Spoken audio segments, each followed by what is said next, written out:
पश्चिमी बंगाल में इस समय कई सार्वजनिक सभाओं को संबोधित करने के बाद और कई रोड शो करने के बाद मैं इस नतीजे पर पहुंचा हूं। और मैं ही नहीं बल्कि हर प्रबुद्ध नागरिक यह मानता है कि इस बार पश्चिमी बंगाल में भारतीय जनता पार्टी की सरकार बनने जा रही है। क्लियर मेजॉरिटी के साथ हमारी सरकार बनने जा रही है। पूरे पश्चिमी बंगाल में भय, दहशत, जुल्म और अत्याचार का एक माहौल लगातार 15 वर्षों तक रहा।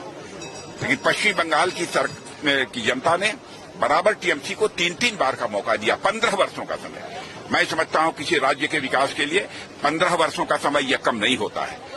देश में बहुत सारे ऐसे राज्य हैं जिन राज्यों ने केवल 5-8 वर्षों के अंदर ही अपने राज्य का विकास तेजी के साथ किया है। पहले इस पश्चिमी बंगाल का कंट्रीब्यूशन, योगदान, जो देश की अर्थव्यवस्था में जो 10% हुआ करता था, टीएमसी के आने के बाद वो घटकर 5% तक पहुंच गया है। ऐसे हालात हो गए हैं। लोग यहां भय और दहशत के माहौल में अपनी किसी तरीके से जिंदगी गुजार रहे हैं। इसलिए मैं पश्चिम बंगाल की जनता से अपील करना चाहता हूं, इस बात परिवर्तन होना चाहिए। और यहां की माताओं बहनों को भी यह विश्वास दिलाना चाहता हूं कि आप भारतीय जनता पार्टी के हाथों को मजबूत करिए।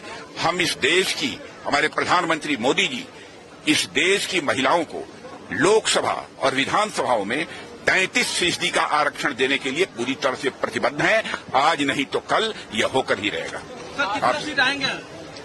देखिए, नंबर ऑफ सीट्स के बारे में मैं फोरकास्ट नहीं कर सकता हूं, लेकिन इतना मैं जरूर कहना चाहता हूं कि क्लियर मेजॉरिटी हासिल होगी भारतीय जनता पार्टी को।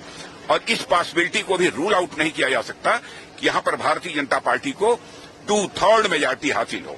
मैं यहां की जनता से ये अपील करना चाहता हूं, इतनी कड़कड़ाती धूप के बावजूद इतनी बड़ी संख्या में लोग इस पदयात्रा में मौजूद थे।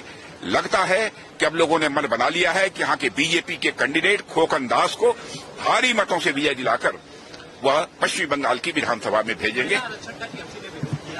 नहीं, टीएमसी ने, डीएमके ने, कांग्रेस ने, समाजवादी पार्टी ने, सभी ने विरोध किया है। लेकिन महिलाएं, जब चुनाव होगा उसमें इन राजनीतिक पार्टियों को, जिन्होंने की महिलाओं के 33% आरक्षण का विधानसभा लोकसभा में विरोध किया है, उनको सबक सिखा देंगी। ऑपरेशन सिंदूर बालाकोट को लेकर जादूगर कहा है मोदी जी को, राहुल गांधी का बयान आया था। मैंने वो उस पर जो बोलना था मैंने 1 मिनट में बोल दिया था संसद में।